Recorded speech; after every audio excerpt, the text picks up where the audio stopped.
Hey, happy campers. So let me give you a recap on my cargo trailer conversion. This is a Continental 8x16. I'm not endorsing Continental. They could have done a better job for sealing all the gaps. There is water leaks that I gotta work on. But nevertheless, it's a good trailer. To each his own, her own, choosing the right trailer for yourselves. But here's where I am. Got the drywall. I'm sorry. As a general contractor, I'm thinking drywall. Got the plywood sheathing up. Okay, this is a 1/4 inch sheathing. This is the original sheathing. I've been managed to salvage it. Taking these off was a bear because they use some sort of machine type of screw gun, and the screw heads, there's nothing on those screw heads to pop it out, so I had to cut a bunch of holes around where the screws were, circle around it to get the plywood sheeting off.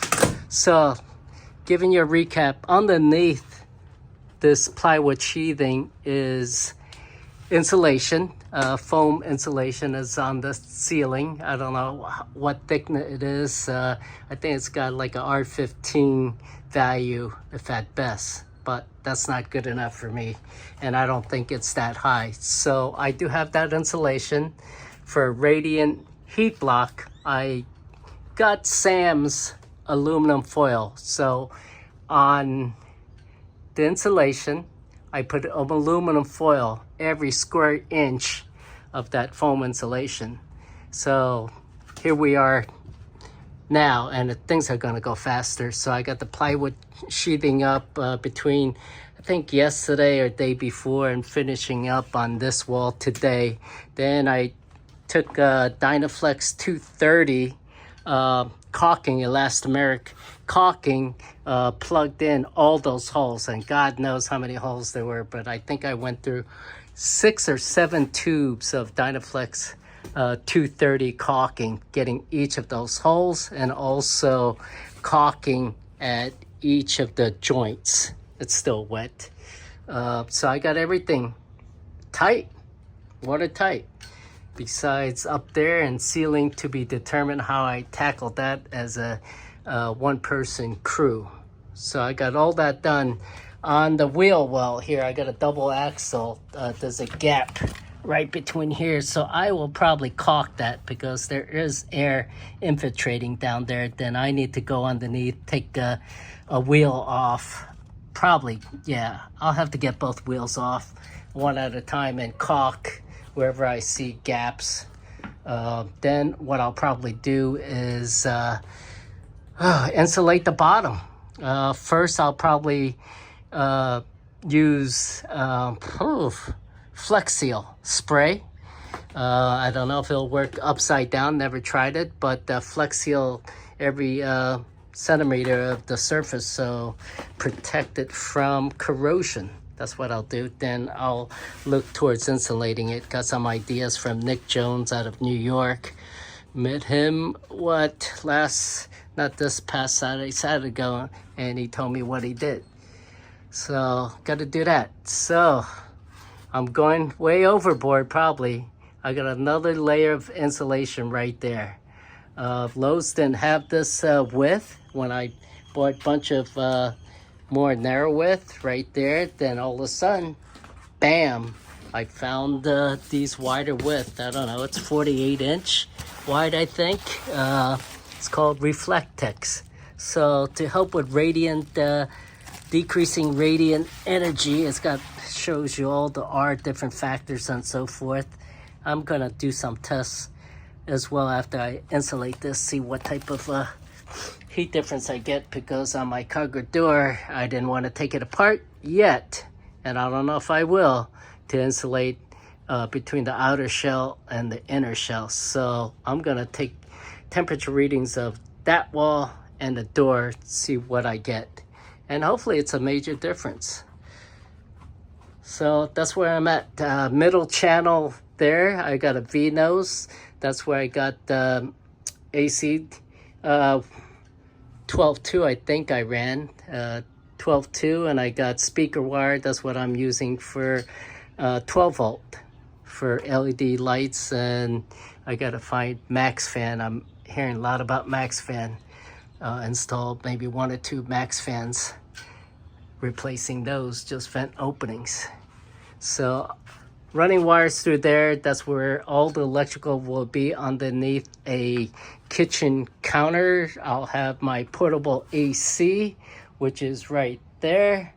Okay, I'll have my solar inverter and all that underneath on a board against one of those walls.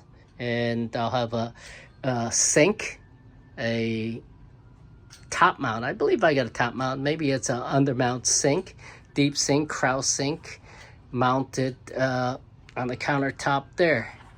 So cabinets, upper cabinets, I'll probably build for storage. Seems like always need storage. Going on to, let me turn around here on this side. So I got my back against the 48-inch door. That's a big door, which is nice. I'm gonna probably have a shower right there. Right there. And probably within the shower, I'll have a portable composting toilet, potty in there. I think that's what I'll do. Then, looking backwards, there is gonna be a queen bed, and I hope I can make it work, set on linear actuators. If you don't know what linear actuator is, it's like watching those very, very expensive homes, high, I don't know, spy type of movies where the TV goes up slowly, right? The bed, queen size bed, is gonna go up and down like that. I need it up because I'm gonna have motorcycles, and I think I'm gonna have enough head clearance where I can lower it down, I don't know, maybe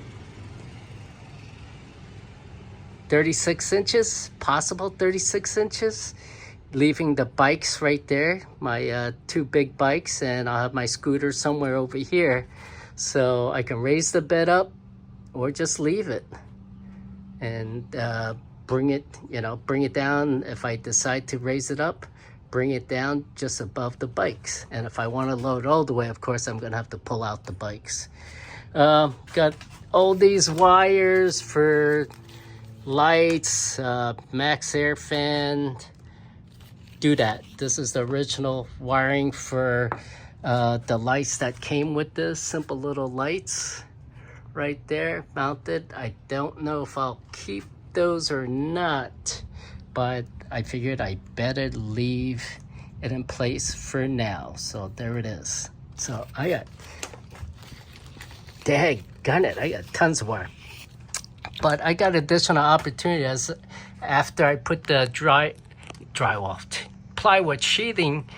I'm going to have like a gap here where I can run wires now, where I didn't see it before, I didn't picture it, where I was taping everything to the frame, which is fine, which is very perfectly fine. But now recognizing that I may run a couple more wires, especially on the, let's see, left side of the cargo trailer for LED lights on the exterior. I may run some more for additional LED lighting interior with a switch for on the bed, turning it on and off. Or I may find something with remote control to turn doggone things on and off. Simplify it. We'll see. So here's the status, and things are really gonna move fast. Get the rest of the insulation up. Okay, let me show you some of the screws that I'm using. As far as putting the plywood sheeting on, gotta get self-tapping screws. This isn't the size I exactly use. This is self-drilling roofing, but I use 1 7/16. I use different type than this, okay? Self-drilling, 1 7/16, okay? It works wonderful. I mean, it'll go through quick. Just watch your fingers using the drill. Now for putting the insulation on the final insulation, I am using these type of washers, okay, neoprene washers, and I am using these wooden screws, 8 by 3¼ inch flathead Phillips. Okay, need those washers so don't poke through the insulation. That'd be a bad news. So very much need to use that method. Okay, I'm exhausted. I started, I think, around 8 o'clock today. My trailer has actually cleaned up because this is my work trailer. I gotta use it for work. I actually just cleaned a lot of stuff out where it was just mess going at it day in, day out. But it's coming along, man, coming along. Oh, AC wiring. So what I'm going to do with that, I got shallow junction boxes. Hopefully it'll recess as much as possible. I think some is going to stick out.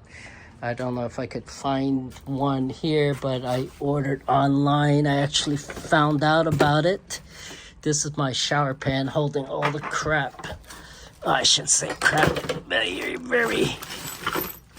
Where are you? Here you go. I don't know, is that like 1.5 inches? Yeah, that's about 1.5 inches. It's gonna stick out. But shallow junction boxes, that's what's going there. Poke the wires through, and that will be for AC. I got one there, that's the main right there, gonna tie into over there. Then that ties into come across. I'm gonna put an outlet low down there, outlet high here. And right now, that's all the AC wiring as far as the back goes.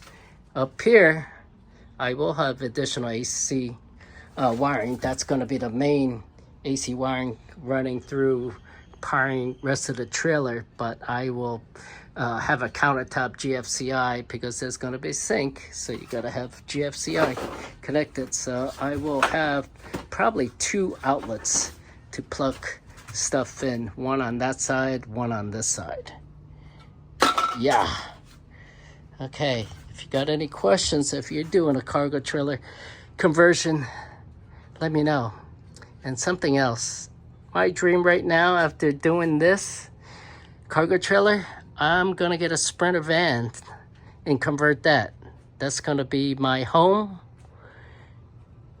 and my work. Yep, I'm tired of having a house. I installed this window. The kit that came with it didn't work quite right, and I gotta put a finished trim around this. I gotta do something with this door. All right, cheers everybody.